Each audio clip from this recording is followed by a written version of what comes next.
Okay, why don't we go ahead and get started for the morning. I'd like to welcome everybody here this morning. I'm Jonathan Metzel. I'm a professor in the psychiatry department and in the women's studies program here at the University of Michigan. And I'm very honored to introduce our first speaker today, Kathy Cronkite, whose work as a popular writer, journalist, public speaker, and a true advocate for mental health really has been very important to all of us, both in the mental health field and also as members of culture who have seen and admired her work. Ms. Cronkite's book, On the Edge of Darkness, Conversations About Conquering Depression, has received wide acclaim for its informative and eloquent treatment of mental illness. In writing the book, Ms. Cronkite interviewed celebrities suffering from depression, including Mike Wallace, Joan Rivers, Dick Clark, Rod Steiger, and William Styron. She combined this with interviews by well-known experts and researchers in the field of mental illness, really to explore both the aspect of mental illness from the kind of personal narrative stance, and also to explore some of the myths and the truths regarding depression and its treatments. Ms. Cronkite is known throughout, as I said, the mental health field for her work as an advocate. She was honored by the Texas Psychological Association for outstanding public contribution to psychology. She's spoken all over the country and has appeared many times on television and radio. Her appearance on the Today Show prompted over 12,000 calls in 3 hours to the 800 number for the NIMH, on whose advisory board she has served. She's also worked on the Communications Working Group and the Bridging Sciences and Services Working Group. She was recently presented with the William Styron Award by the National Mental Health Association. This award is presented to a prominent American who has managed a mental illness and helped others through their openness and outspoken advocacy. She was also a recipient of the Media Award for the Mental Health Association of Austin in 1987 and 1996. So it's my honor to introduce Kathy Cronkite.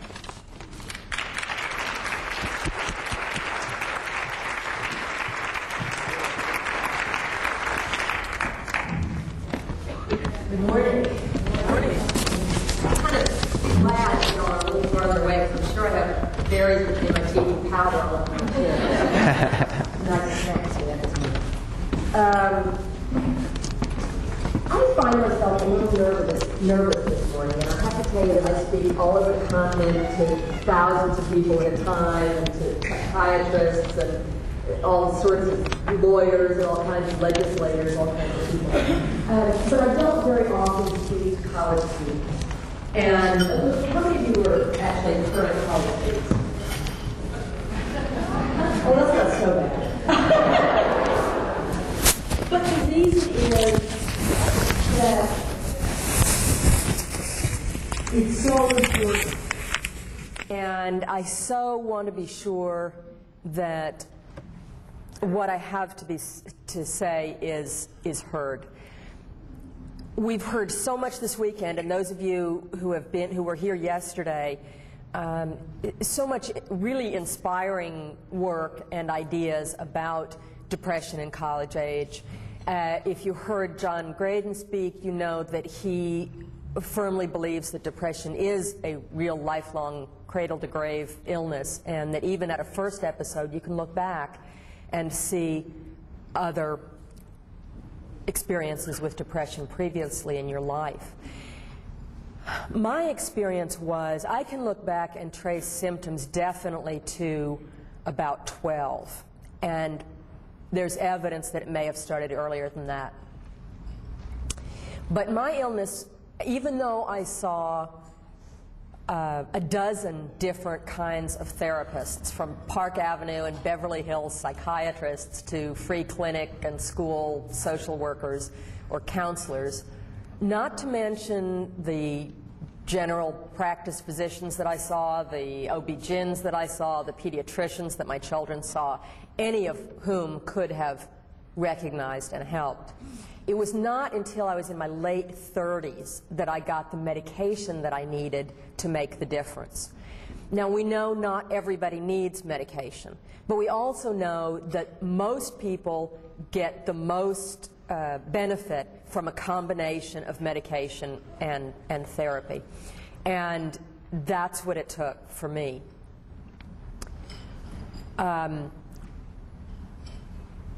I heard yesterday that people in their 30s and 40s that were being studied that had depression, that had struggled with college, said that they had been to an average of 3 colleges each. I've been to 8. And that's both funny and sad. In May, I will get my bachelor's degree at the age of 52.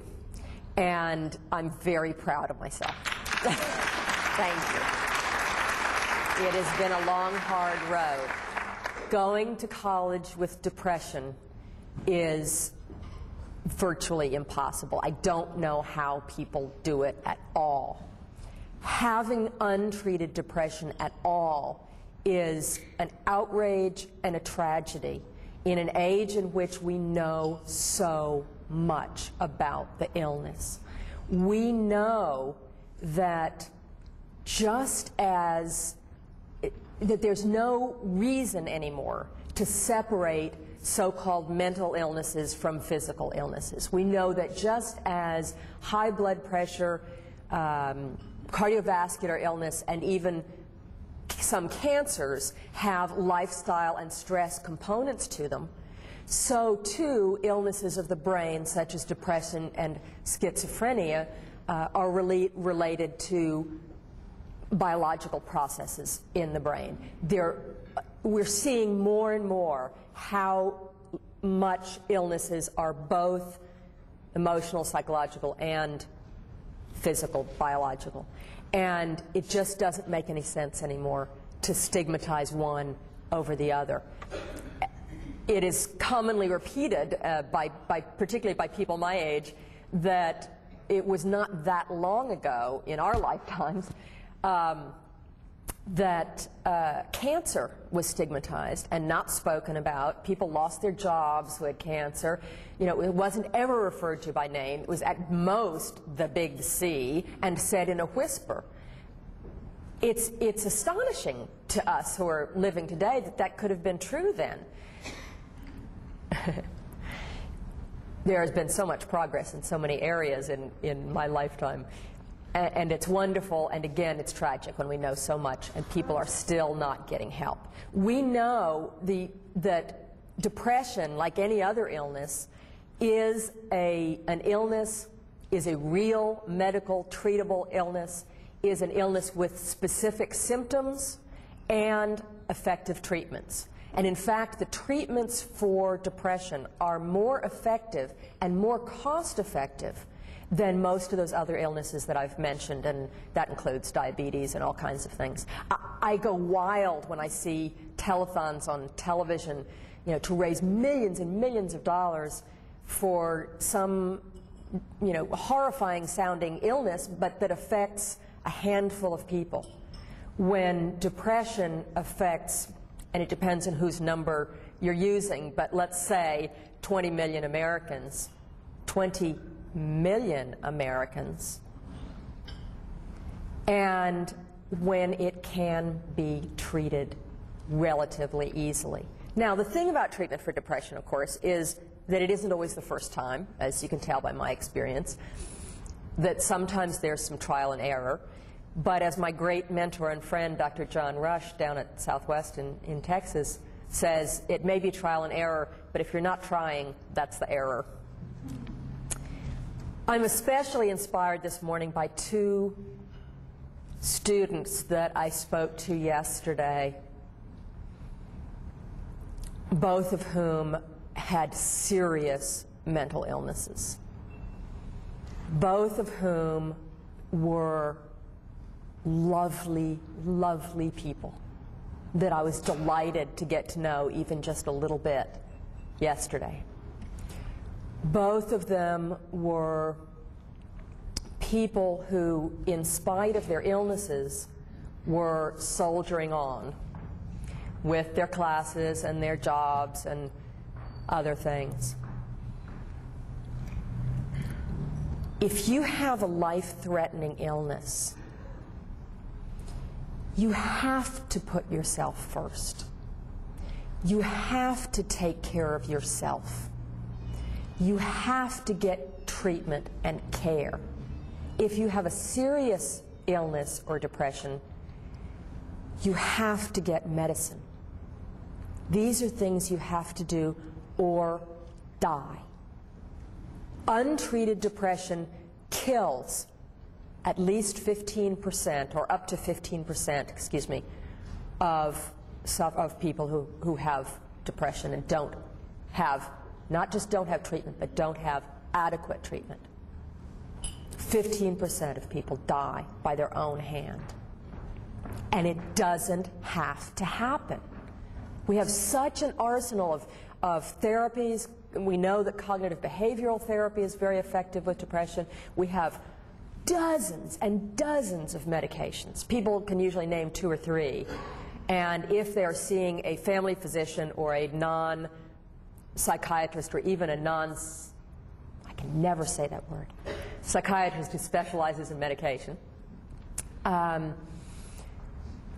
you may be getting some medicine, but you may not getting the one or the ones that you need. Each of us is a unique biological, chemical, and psychological being. And the treatment for each one of us has to be individualized. And that may be one kind of therapy or another, one kind of medication for another. And more, we're discovering that combinations of medications can be helpful. Somebody pointed out yesterday that just as we have now specific antibiotics that we know work with specific illnesses, we aren't that clear with antidepressants yet. They're a lot newer than antibiotics. And we know that all these medications work. But we haven't quite gotten it refined yet to we know this medication will work for this person. A very good and talented clinician can pinpoint that pretty well. But it can be some trial and error. And it can be frustrating and it can be scary. But it is so worth it. And I remember so well having that first prescription in my hand, and I wasn't at all sure that I was going to even have it filled because I was terrified. I didn't know what it would do to me. You know, I knew what it felt like to feel depressed, but I didn't know what it would feel like to feel medicated. And would I feel groggy or stupid or thick? Would it take away the emotional richness of life, what was left from after the illness? Most of all, would I still be me? And I remember standing in the kitchen of that prescription, and my husband, who has been my greatest support and friend and angel, coming and putting his arms around me and saying, "Don't worry. If you don't like it, if it doesn't work, we'll find something else." Now, he admitted later that at the time he had no idea what he was talking about. He was even newer to the depression biz than I was, and was just kind of trying to say something encouraging. But of course, he was right. He was absolutely right. And more importantly, it was what I needed to hear to get myself started on the path to wellness. So, what was it like being medicated? Besides scary. A lot of people think that normal means boring, bland, and ordinary. And I want to tell you that normal is the most glorious feeling there is. I want to read to you the prologue from my book, a little bit about what not normal feels like. This was April 1991.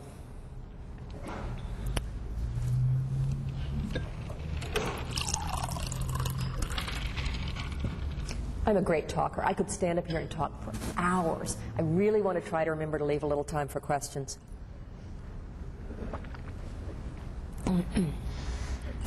I'm afraid the black dog has really got me. Churchill's image of despair suits me better than the black hole. A black hole just swallows you up. Would that it were that easy to sink down into darkness as though sleeping. But this dog, it crouches in the corner of the room, waits for me to make a move, or lies at the foot of the bed like a shadow until I try to get up. Growls and will not let me up. I go nowhere alone. He is at my side. He stands between me and any other while I'm looking good, staying calm, smiling to disarm his ferocity. Little things overwhelm me. I can't find the mate to my sock. I break the yolk of the egg. The doorbell rings while I'm on the phone. I can't cope with little things while he's there. I have a lunch date and I cannot see how to get dressed for it. The dog stands in the way. I can't figure out where to put the baby down so he's safe. So I'm holding him in one arm while I prepare to bathe him in the kitchen sink. It isn't clean. I can't find any cleanser. I want to cry. I'm a terrible mother because I can't even bathe my baby. I'm a terrible housewife because I can't even keep the sink clean. I'm a terrible household manager because I can't even remember the last time we had cleanser. I walk outside. It's the first day of spring. Sun shining, breeze wafting, birds singing. So what? My baby gives me one of those dazzling, you're the only one in the world smiles. So what? My best friend calls with good news. My boss gives me a raise. My husband cooks my favorite meal. So what?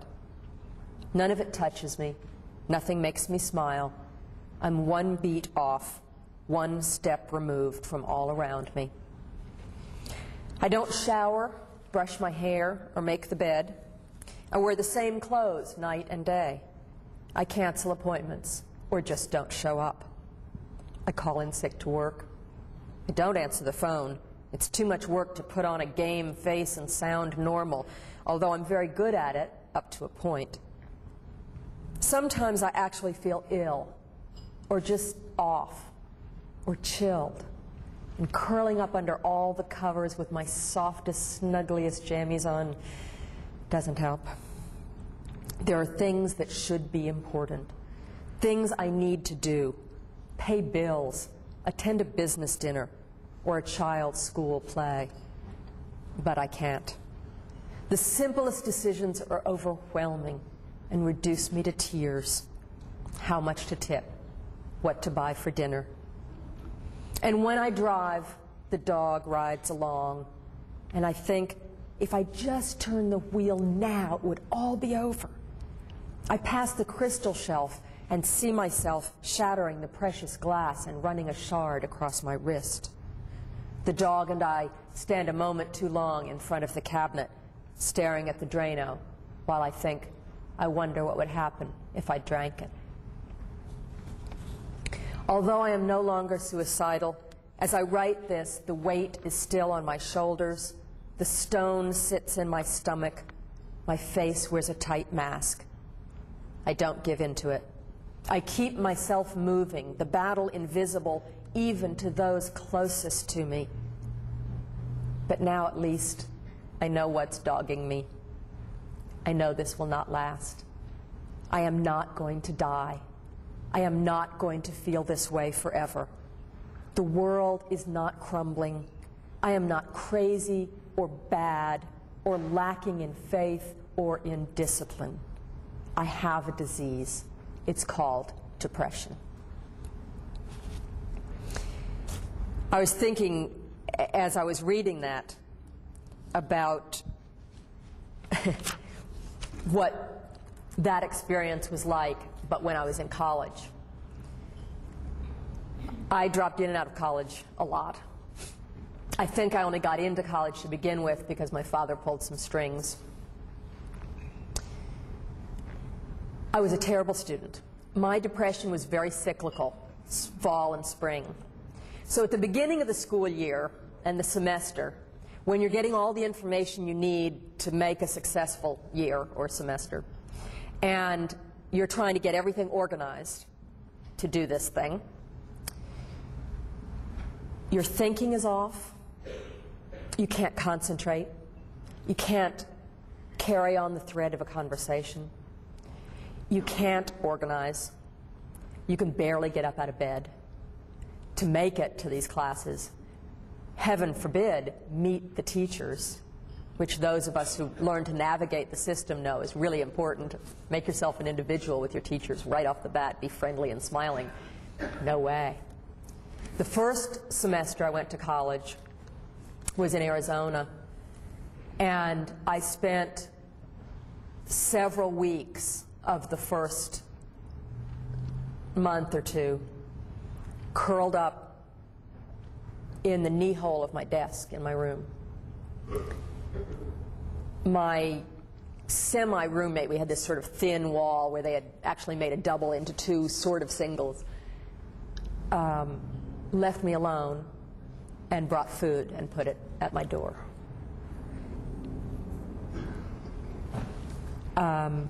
It wasn't a great way to start my college career. And then, of course, in the spring, when you're trying to finish the year and you're depressed, once again, you're trying to organize all your thoughts and material. You've got to study for exams. You've got to take exams. You've got to write final papers, and your mind is mush. And one of the biggest symptoms of the illness is apathy. I don't care. I don't care if my hair is dirty and my teeth are unbrushed. I don't care if I turn this paper in or not. I don't care if I flunk. I just don't care anymore. And I flunked out my first year. I jumped ship and got married. That was not very successful. Depression disrupted my education, wrecked my relationships, and brought me to the brink of suicide, not to mention substance abuse and other self-destructive behavior along the way. So as I was reading that, I was thinking, you know, there are things that are important to do. Go to a business dinner, and I'm thinking take exams, go to class. The specific circumstances may be different, but the feeling isn't. The feeling is despair. The feeling is hopeless. And the hardest thing to do when you have an illness, one of the symptoms of which is to rob you of hope, is to have enough hope to even try to get well. But that's where we can be of most help to those who are suffering. That's where we can continue to say, when they say there's no reason to go on, or I just don't care anymore, where we can continue to say, that's the illness talking. You're going to make it. We're going to lick this. Things will get better. And you know how many times a day you have to say that? As many as you have to. And it can get very tiresome and very difficult. The other thing is, of course, to get that person into help, into treatment. And one of the good things about being in college with depression is that there are resources. And there are affordable resources. And it's all the more reason to start getting help when you're in college, because it's harder to get when you get out. And those of us, I forgot my tag today, those of us who are on the board are working to make sure, among other things, that your services are going to be even better and more accessible.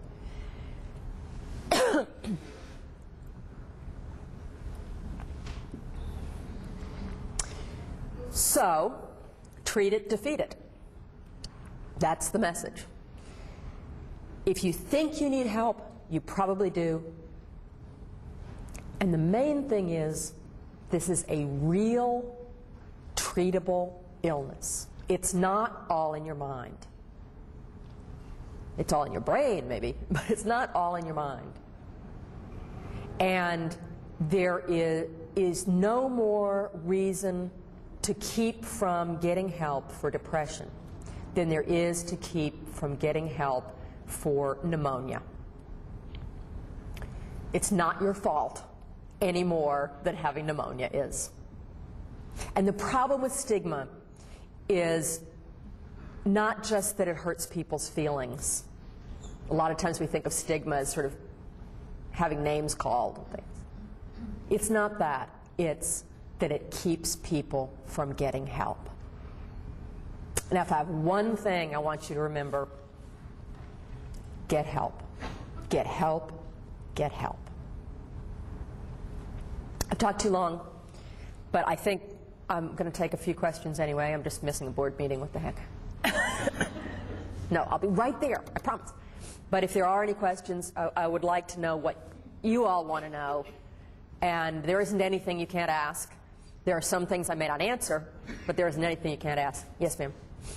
How do you deal with, I have bipolar disorder, and while I do pretty well, I still have my dips, particularly this time of year for me. And the dread of knowing that that's going to happen no matter how hard you work at it. And, it's like, I feel like I lose like 2 months a year to something I can't stop. Yeah, the question is, how do you deal with the dread of it coming back, whether it comes back on a regular basis or just learning to live with it always sitting on your shoulder. And it's not easy. That's been a hard task for me. And every time, one of my big tasks in therapy is learning to tell the difference between grief and depression, because they feel really similar. And every time I start to feel any grief, it's terrifying. And I back away, and I say, I don't, and so you learn to shut things down, which is not healthy either. I mean, I did learn to shut things down because I was so afraid of going into depression. Now I've got the depression, like, I don't want to go back there. And when I say licked, I say, for the moment, licked. It's a chronic illness. There are people who, if they have one episode and are treated well and aggressively and effectively right up front, may never have another episode. But the odds are against it, actually. So, hold on one second. So again, the first time, don't get help. Don't wait until you've had it over and over and over. Odds are, if you have depression and survive, it'll go away by itself in a few months. But maybe not. Maybe it'll be years. And while you're waiting for it to go away by itself, the disease is digging in. And it's going to be that much harder to treat and take care of later. Which is not to say it's hopeless. Like I said, I had depression all my life before I got the medication I needed late in life. And I'm doing great. I did have an episode where the depression stopped working. I had to change medications, and it was the same fear and everything all over again. And I remember saying to my therapist, I said, well, if I go on this other medication, what if I can't write anymore? And she said, well, how much are you writing now, depressed? And I said, well, I'm not, but I could. And of course, the obvious conclusion to that is, yes, I'm writing a lot more. I'm doing much better in school. And I would graduate with honors if I'd been able to take enough credits each semester. Which I wasn't because of the illness. But now I'm starting to apply to graduate school, which I never in my dreams would have thought I'd be able to do. I didn't really ever think I'd finish college, to tell you the truth. Yes, sir? This is the first that I've heard discuss the issue of the stigma of treatment, or difficulty in people getting adequate treatment. Because the research has shown that even though adequate treatment is mostly just going to succeed by and large, the problem is getting adequate treatment. And I don't know if you have any more to say on that. Yes, and when I talk, I don't really have all I can't cite the studies for you, okay? But, I'm sorry, the question was about treatment and about a lot of the issues being about how do we get people effective treatment, because we know it works, but not that we know effective treatment works. And the other side of it, though, is how do you get people into treatment? I'm sorry, I didn't express that as well as you did. But my issue is, why is there such a low rate of effective treatment? Why is there such a low rate of effective treatment? I'm sorry, I misunderstood your question. Well, one thing is, and part of it's managed care, One thing is that more and more people are getting treated through their family physicians or their primary care physicians. As newer medications have come out that are easier to take, easier to prescribe, that the doctors who aren't experts in that area feel more comfortable, they're less toxic, that sort of thing. They feel more comfortable prescribing them, and managed care is encouraging people to be treated through their primary care doctors rather than through specialists.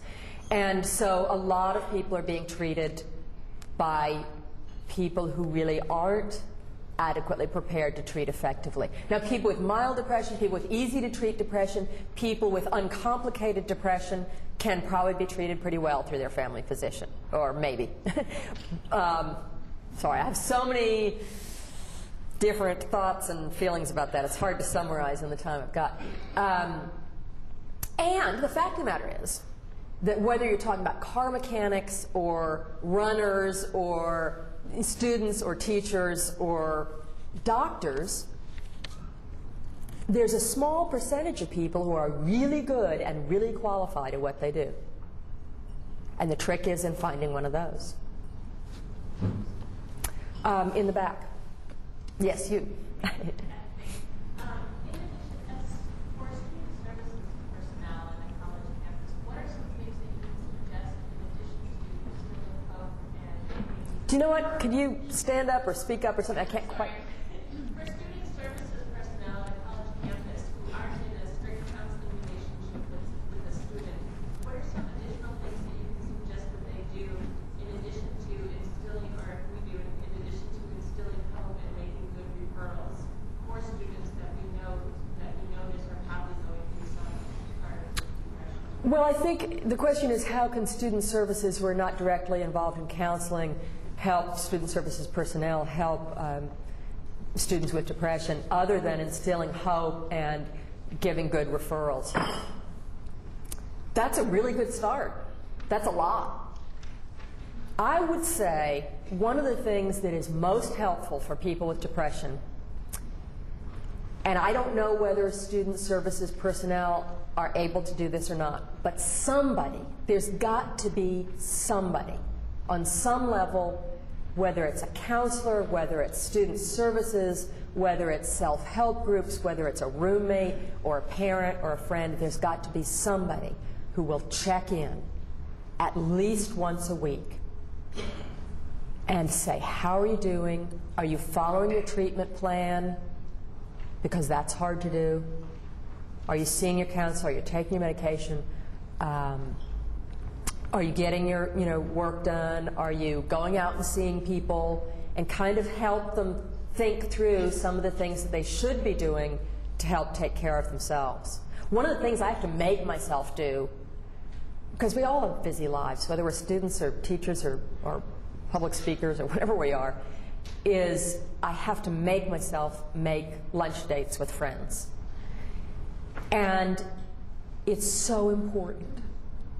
And in fact, a friend of mine did one of those email forwards to me about a study about the women's relationships and how supportive that is and how it lowers stress and all different kinds of things.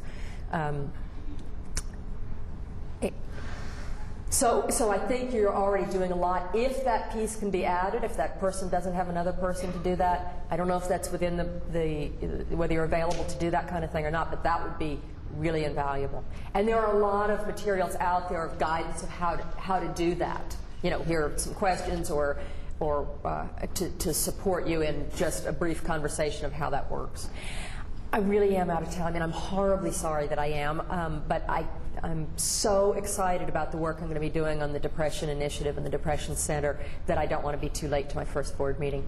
I thank you all very much for being here, and I envy you having the rest of this day to go to these fabulous seminars and workshops.